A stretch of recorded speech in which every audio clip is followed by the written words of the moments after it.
Missouri is home to Whiteman Air Force Base, and the 442nd Fighter Wing is there, and the A-10. The Air Force is moving on from the A-10, and that'll be really come to fruition in 4 years. It has some really experienced pilots and maintainers, and we're already starting to see the retention issues because there hasn't been a follow-on mission. What can you tell me today about how you're approaching that? Because there are some options, but there's really just not been a lot of movement. I don't think we have an option yet for the A-10 replacements. Can I make a suggestion? Yes, The F-15EX would be a great option. Well, we'll take that under consideration, Senator. Okay. Secondly, Rosecrans, which is in St. Joseph, Missouri, is home to the aging fleet of C-130Hs.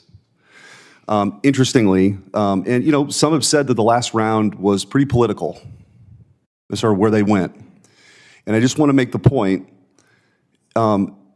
Rosecrans trains people from all around the world. For example, the Indian Air Force comes in with their C-130Js to be trained by the folks at Rosecrans who have H's from the 1980s.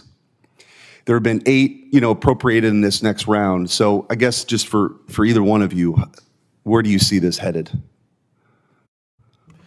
Senator, those 8 that were appropriated, certainly they go through the basing process, and the candidate bases, I understand that Rosecrans is going to be considered as one of, I believe, 4 candidate bases for those. Obviously, it meets the criteria. That's the first part in the strategic basing process, and it does meet the criteria, obviously, because they're flying 130s other.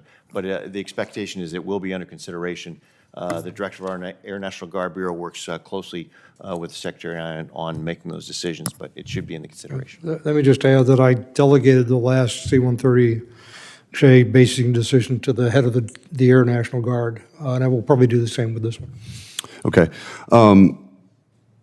Secretary Kendall, I do want to ask you, I sent a letter to Secretary Austin, asking for some accountability with these DEI positions that have found their way throughout the Pentagon and our armed services. Secretary Kendall, do you know how many DEI positions exist in the Air Force? Full-time positions? It is a relatively small number, Senator. We're in the process of complying with the law, and we'll comply with it. I think the due date to have this done is about the middle of June, if I remember right. So we'll get you the exact. Well, the answer is 70. 70. The Navy has 18, the Army has 19. Those are 18 and 19 too many as far as I'm concerned, but 70. What do these people do all day long? Like, I'm asking the question, what do these DEI coordinators do all day long, 70 of them, in the Air Force? I thought the number was higher than that, actually. Well, that's full-time position, so maybe I am actually very curious now what your report might show, but 70 full-time positions, what do they do? They oversee programs that are in that area. They oversee our training in that area.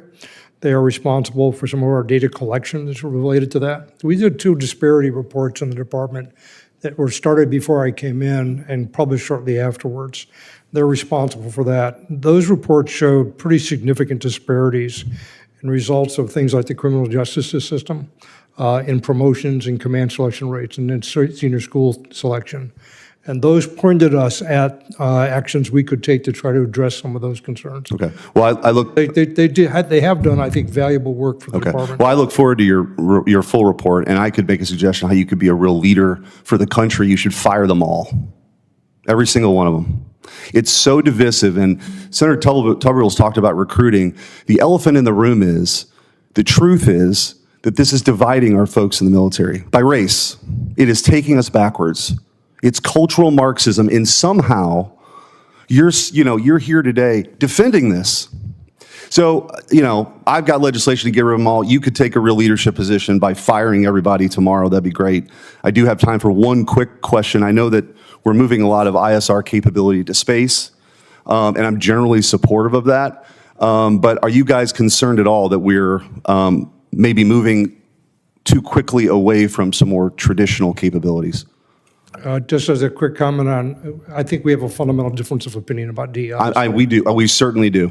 With regard to ISR, we are transitioning the space because of the vulnerability of some of our airborne platforms. AWACS and JSTARS are great examples of that. The same is true with some of our UAVs, unmanned aerial vehicles that can operate in a contested environment. We will always have a balance between airborne capabilities and space-based capabilities. We want to confront our adversaries with a more difficult problem than just having to deal with one of those. But because of the range at which and the sophistication at which our adversaries are reaching out to engage some of those platforms, they're pushed back so far that they can't be effective in many cases, or they have to operate in a way which limits their effectiveness in order to be survivable. So we're moving a lot of that capability into space, and we're doing it with the resilient architectures that General Saltzman talked about earlier.